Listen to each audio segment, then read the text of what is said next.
100% कमलनाथ की सरकार बनने जा रही, क्योंकि पूर्व में कमलनाथ की सरकार थी, इनके द्वारा खरीद फरोख्त करके सरकार गिराई गई है। मध्य प्रदेश में 160 सीट पे कांग्रेस जीतेगी, कमलनाथ जी मुख्यमंत्री बनेंगे। इस बार मध्य प्रदेश में कमलनाथ कमल पर भारी है। आज भाजपा की सरकार में चाहे केंद्र हो चाहे मध्य प्रदेश हो, आप महंगाई चरम पे दिखे, किसानों की हालत दुर्दशा है, डीएपी मिलता नहीं समय पे, यूरिया मिलता नहीं समय पे, ऐसी स्थिति में कैसे चलेगा? जनता केंद्रीय मंत्री चेहरा नहीं देख रही है, वर्तमान में ये देख रही जनता ने 20 सालों में आपने क्या किया। अच्छे दिन आए हैं कुछ लोगों के, अडानी के आए हैं, अंबानी के आए हैं, अच्छे दिन ही आए हैं उनके। किसके अच्छे दिन नहीं आए हैं? अब चाहते किसके लिए थे वो अच्छे दिन लाना? इन्हीं के लिए तो चाहते थे ना। पूरी स्पीड से भ्रष्टाचार में सारे इनके मंत्री विधायक लगे हुए हैं, अवैध उत्खनन में लगे हुए हैं, और इसी कारण से इनको प्रदेश की जनता जो है वो बाहर का रास्ता दिखाएगी। केंद्र में 9 साल से लगभग होने जा रहे हैं और यहाँ पर 15 से 20 साल इनको सरकार बने हुए। आप कितना समय चाहते हो? आप हमेशा कांग्रेस को उठाते हो कि कांग्रेस ने ये कुछ नहीं किया। कांग्रेस ने जो किया था, 450 पे 350 रुपए में गैस टंकी मिलती थी, कांग्रेस सरकार थी। वही स्मृति ईरानी, वही हेमा मालिनी बैनर पोस्टर लगा घूमती थी कि महंगाई दूर करो, महंगाई के दम पे आए थे। आज कहाँ है उसके भाव? 1200 रुपए गैस टंकी बिक रही। मैं पूछता हूं, भाजपा की मध्य प्रदेश में कहीं ना कहीं बहुत बुरी हालात है। उसको देखते उन्होंने सारे मंत्री, अभी हमारे एक सांसद जी भी गाड़ावाड़ा से, राव प्रताप, वो भी भाजपा से कैंडिडेट बने हैं।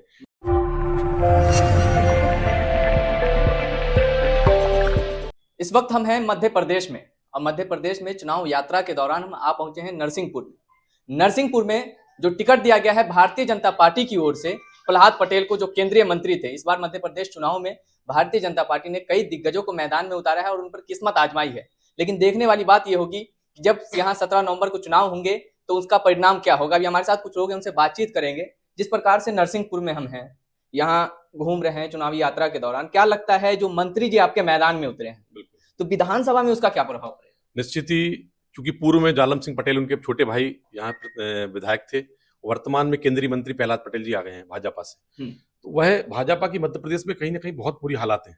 उसको देखते उन्होंने सारे मंत्री, अभी हमारे एक सांसद जी भी गाड़ावाड़ा से, राव प्रताप, वो भी भाजपा से कैंडिडेट बने हैं। तो इनकी, क्योंकि जमीन जनता जान चुकी है भाजपा को। 18 साल हो गए जनता को भाजपा को देखते हुए। इन्होंने कोई विकास कार्य नहीं किए, ना ही कोई इन्होंने कोई नरसिंहपुर जिले को उपलब्धि दी है। हमारे इन्हीं के छोटे अनुज जो विधायक रहे, लगातार 12-15 साल से विधायक थे, अब इन्होंने उनकी जगह पे ये आ गए। तो भाजपा समझ चुकी जनता इनको इग्नोर कर रही है, और आने वाले समय में तो केंद्रीय मंत्री अब मैदान में हैं, कई केंद्रीय मंत्री हैं, कई सांसद हैं मैदान में, महासचिव भी है मैदान में, तो इसका तो प्रभाव पड़ेगा ना मध्य प्रदेश चुनाव में? प्रभाव जनता समझ चुकी, जनता केंद्रीय मंत्री चेहरा नहीं देख रही है, वर्तमान में ये देख रही जनता ने 20 सालों में आपने क्या किया, विकास के क्या कार्य की नरसिंहपुर जिले की। हम तो ये पूछना चाहते हो जनता को, हम यही बात रख रहे हैं, आप बताएं 20 सालों में भाजपा ने क्या किया। अब भाजपा के नाम से ही वोट नहीं मिल रही है। जो पहले इन्होंने जो बेवकूफ बनाकर जनता से वोट लिए हैं, वह वोट आज की तारीख में इनको नहीं मिलने वाले। मामा शिवराज ने कोई काम नहीं किया मध्य प्रदेश में। मैं कहता हूँ नरसिंहपुर में कोई उपलब्धि बता दे। वो हमारे यहाँ इंडस्ट्री की बात करें, कोई ऐसी नई इंडस्ट्री नहीं आई। उल्टा 6 इंडस्ट्री 5 इंडस्ट्री जो यहाँ पे थी, बोलो तो आपको नाम भी गिना दो, बंद हो गई आज की तारीख, 10 सालों में बंद हो गई है। तो रोजगार के नाम से जो बेवकूफ बनाया जनता को, निश्चित जनता इसका आतुर है इस बार भाजपा को अलग करने में। तो शिवराज सिंह चौहान कह रहे हैं कि मध्य प्रदेश विकास की पटरी पे दौड़ रहा है। अब उनके झूठे, शिवराज जी तो मैं समझता हूँ रोजगार को लेके, आज हम महंगाई कह रहे, महंगाई दौड़ रही है। मैं तो कहूँगा आज भाजपा की सरकार में चाहे केंद्र हो चाहे मध्य प्रदेश हो, आप महंगाई चरम पे दिखे, किसानों की हालत दुर्दशा है, डीएपी मिलता नहीं समय पे, यूरिया मिलता नहीं समय पे, ऐसी स्थिति में कैसे चलेगा? फिर कुछ लोग कहने लगते हैं कि देश विकास कर रहा है, देश हित में थोड़ा महंगाई कबूल करिए। नहीं, अब जनता समझ चुकी है। आपने केंद्र में 9 साल से लगभग होने जा रहे हैं और यहाँ पर 15 से 20 साल इनको सरकार बने हुए। आप कितना समय चाहते हो? आप हमेशा कांग्रेस को उठाते हो कि कांग्रेस ने ये कुछ नहीं किया। कांग्रेस ने जो किया था, 450 पे 350 रुपए में गैस टंकी मिलती थी, कांग्रेस सरकार थी। वही स्मृति ईरानी, वही हेमा मालिनी बैनर पोस्टर लगा घूमती थी कि महंगाई दूर करो, महंगाई के दम पे आए थे। आज कहाँ है उसके भाव? 1200 रुपए गैस टंकी बिक रही। मैं पूछता हूँ, यही हाल डीजल पेट्रोल का था। 50 रुपए में पेट्रोल डीजल मिलता था, आज 100 रुपए पार कर गए। तो महंगाई तो चरम पर है, हर जनता जान रही, एक आदमी जान रहा है। 9 साल बेमिसाल नहीं गुजरा है। 9 साल बेमिसाल, बिल्कुल। क्या उपलब्धि? में तो उपलब्धि पूछना चाहता हूँ, आम जनता को क्या फायदा मिला बताइए?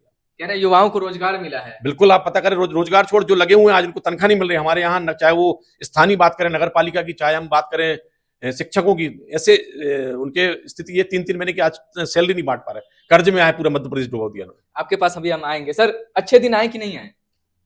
नहीं, अच्छे दिन आए हैं कुछ लोगों के, अडानी के आए हैं, अंबानी के आए हैं, अच्छे दिन ही आए हैं उनके। किसके अच्छे दिन नहीं आए हैं? अब चाहते किसके लिए थे वो अच्छे दिन लाना? इन्हीं के लिए तो चाहते थे ना। आप और मेरे लिए थोड़ी। कब कहा उन्होंने कि हम आम जनता के लिए अच्छे दिन लाएंगे? आम जनता के लिए तो उन्होंने कहा हमारा जुमला है 15 लाख रुपए। अच्छे दिन तो उन्हीं के लिए कहे हैं कि गरीबों के मसीहा है नरेंद्र मोदी जी। नहीं, मसीहा क्यों नहीं है? गरीबों के तो मसीहा, इसीलिए मसीहा ने उन्होंने कहा कि भगवान की भक्ति करो, भजन करो, बस बाकी कोई काम धंधा मत करो, सिर्फ भजन करो, बाकी काम धंधा अच्छे दिन अडानी क्या आएंगे? आप सिर्फ मंदिर में बैठ के भजन करो और भगवान से प्रार्थना करो कि जल्दी मोक्ष प्राप्त हो जाए हमें। चलिए हम आपके पास आएंगे, लेकिन उससे पहले हम जानना चाहेंगे कि इस बार मध्य प्रदेश चुनाव में मुद्दा क्या होने जा रहा है। मुद्दा स्पष्ट है, बेरोजगारी, शिक्षा का जो व्यवसायीकरण इन्होंने जो किया है, किसान विरोधी ये सरकार है, मतलब लागत मूल्य इतनी बढ़ चुकी है, किसान आज हर हाल में परेशान है, शिक्षा की सारी व्यवस्थाएं एकदम चरमरा चुकी हैं। अच्छा जी। भ्रष्टाचार क्या है? भ्रष्टाचार मुद्दा रहेगा यहाँ? बहुत जबरदस्त मुद्दा है। इनका कोई भी मतलब जो अधिकारी कर्मचारी है बगैर पैसे लिए काम करता नहीं है, और उसी का आज परिणाम ये है कि मध्य प्रदेश में भाजपा हाशिए पर पहुंच चुकी है और इन सब की विदाई होगी। विकास की पटरी पे दौड़ रहा है, मामा कह रहे हैं, मामा शिवराज सिंह चौहान कह रहे हैं कि विकास की पटरी पे मध्य प्रदेश दौड़ रहा है। मामा की बात को मैं मना नहीं कर रहा हूँ, बिल्कुल विकास की पटरी पे दौड़ रहा है, लेकिन भ्रष्टाचार के विकास की पटरी पे दौड़ रहा है ये। जी, ये बात है। बिल्कुल पूरी स्पीड से भ्रष्टाचार में सारे इनके मंत्री विधायक लगे हुए हैं, अवैध उत्खनन में लगे हुए हैं, और इसी कारण से इनको प्रदेश की जनता जो है वो बाहर का रास्ता दिखाएगी। क्या लगता है सर, इस बार मध्य प्रदेश में कमल या कमलनाथ? इस बार मध्य प्रदेश में कमलनाथ कमल पर भारी है। अच्छा। क्योंकि 18 साल जो इनने कुशासन मध्य प्रदेश में भारतीय जनता पार्टी की सरकार और सभी के मामा बने बने फिर रहे हैं। इनको 18 साल से लाडली बहना की याद नहीं आई। और लाडली बहना योजना आप देखो, इसको अपन फर्जी बोल सकते हैं। इसलिए फर्जी बोल सकते हैं क्योंकि सरकारी कोई भी योजना हो उसका पैसा आगे निश्चित डेट पर नहीं, उससे पहले नहीं डाला जाता। इनने 5 तारीख को पैसे डाल दिया। इसकी वजह बताएं शिवराज सिंह चौहान जी, क्या आपके पास क्या वजह हो सकती है आप बता इसकी वजह ये है 18 साल ये लोगों के बीच में नहीं पहुंचे, इनका विकास लोगों के बीच में नहीं पहुंचा। 18 साल में इनके कुशासन से किसान हो, मजदूर हो, युवा बेरोजगार है, महिला पीड़न है, युवाओं में एक तरीके से बहुत अधिक आक्रोश देखा जा रहा है। आप हाल ही में देख लें, मध्य प्रदेश में पटवारी घोटाला हुआ भर्ती में, तो कहीं ना कहीं न्याय से लोग अब ऐसा लगने लगा है युवाओं को और हमारे प्रदेश के लोगों को कि इस सरकार से हमको न्याय नहीं मिल सकता। इसलिए कमलनाथ जी की सरकार, मध्य प्रदेश में कांग्रेस पार्टी की सरकार लोग देखना चाहते हैं। ये जब चुनाव आता है इनको ये चीजें याद आती है, लेकिन इसके बाद फिर ये भूल जाते हैं, सामान्य हो जाते हैं। तो ये तो राजनीति का इनका षड्यंत्र है कि हिंदू और मुसलमान के बीच में लाके लोगों को बेवकूफ बनाने के लिए।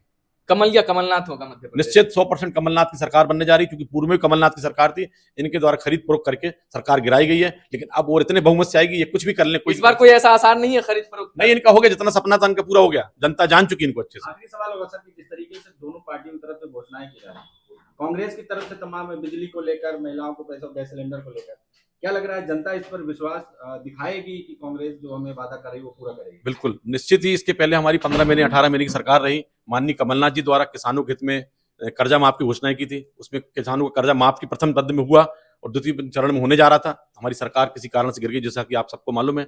आने वाले समय में अभी जो वचन पत्र दिए कमलनाथ जी ने, जैसे नारी सम्मान के लिए 1500 रुपए की घोषणा कमलनाथ जी ने की थी, उसके बाद 18 साल बाद ये चेते, तब इन्होंने लाडली लक्ष्मी लाए। तो ये भाजपा सिर्फ वोट की हथियाने की राजनीति कर रही। कांग्रेस वचनबद्ध है, आने वाले समय बच्चों के स्कूल उन्होंने एक रखा है, पहली से लेकर 8वीं तक के बच्चों को 1000 से 1500 स्टेप बाय स्टेप हर महीने देने के लिए वादा किया है। किसानों को 100 यूनिट बिजली माफ आम जनता को दिया है, 200 यूनिट बिजली हाफ, 5,000 की मोटर फ्री देंगे। इस तरह की अनेक योजनाएं जो कमलनाथ जी वचनबद्ध है, और हमारी सरकार बनती है तो कमलनाथ जी निश्चित उन योजनाओं को लागू करेंगे। कि मध्य प्रदेश में अच्छे दिन आए कि नहीं? सर्वप्रथम तो मध्य प्रदेश की भाजपा सरकार प्रदेश के पूर्व मुख्यमंत्री और पीसीसी चीफ कमलनाथ से घबरा गई है। उनकी सक्रियता जो दिन प्रतिदिन समस्त प्रदेश में दौड़ रही है माननीय कमलनाथ जी की, उससे बौखलाकर उन्होंने ये नरसिंहपुर में प्रत्याशी उतारे हैं। आज उनके पास कोई प्रत्याशी नहीं था, उस कारण से उन्होंने ये केंद्रीय मंत्री जैसे प्रत्याशी यहाँ पे उतारे थे। हमारे जो क्षेत्रीय यहाँ के जो कांग्रेस के प्रत्याशी हैं लाखन सिंह पटेल, वो बहुत जमीनी है और घर डोर टू डोर घर जाकर लोगों से संपर्क कर रहे हैं, और आगामी दिनों में मध्य प्रदेश में कांग्रेस की सरकार बनेगी। आप शिवराज सिंह चौहान के काम को कितना नंबर देंगे? नंबर देते हैं ना, विकास है। इस कार्यालय के बाहर जाएंगे आपको विकास ही विकास देगा। नलियां बज बजा रही हैं, कीड़ों से भगा रही हैं, धूल से पूरा शहर जगमगा रहा है, प्रकाश व्यवस्था नहीं है, ठप है, लगातार गाय माता रोड पे घूम रही हैं। विकास, ये विकास है, हम लोगों ने देखा विकास हुआ है विकास। अच्छा, तो इस बार लगता है कि जो मूलभूत मुद्दा है, बेरोजगारी, शिक्षा, स्वास्थ्य व्यवस्था, ये सब मुद्दे रहेंगे मध्य प्रदेश चुनाव में? मुद्दा है ना। है। 500 रुपए में महिलाओं को लेके चुनाव की आम सभा हो रही है, नुक्कड़ सभा 500 1,000 रुपए में हो रही। पहले एक दिन पहले जाते हैं, 5-5 लाख रुपए कुटवार को सच्चे पूरा प्रशासन तंत्र उनका काम कर रहा है, इकट्ठे कर लेते हैं, भीड़ इकट्ठी करके, यही विकास है। आपके कहने का मतलब पैसे देकर भीड़ जुटाई बिल्कुल बिल्कुल, मेरे पास प्रमाण है। अच्छा, मेरे पास प्रमाण है, पैसे जुटा के भीड़ इकट्ठी कर रही है। कांग्रेस नैतिकता के आधार पर चुनाव लड़ रही है, ईमानदारी से चुनाव लड़ रहा है। हमारा प्रत्याशी कितना जाएगा कांग्रेस इस बार मध्य प्रदेश में 160 सीट पे कांग्रेस जीतेगी, कमलनाथ जी मुख्यमंत्री बनेंगे। आप 160 बता रहे, शिवराज सिंह चौहान 200 पार बता रहे हैं। हो सकता है, मामी को भी जोड़ के बता रही हूँ। मामी को जोड़ के? हाँ, मामी लड़ रही थी हमारे यहाँ से। हमारे जो तेंदुखेड़ा के प्रत्याशी संजय शर्मा जी, उनके सामने मामी जी लड़ रही थी। शादना सिंह जी जो है शिवराज सिंह मुख्यमंत्री, उनकी वाइफ, वो लड़ रही थी, लेकिन कुछ कारणों से वो हो सकता है डर गई हो। वो हमारे तेंदुखेड़ा विधायक संजय शर्मा जी की सक्रियता को देखते हैं।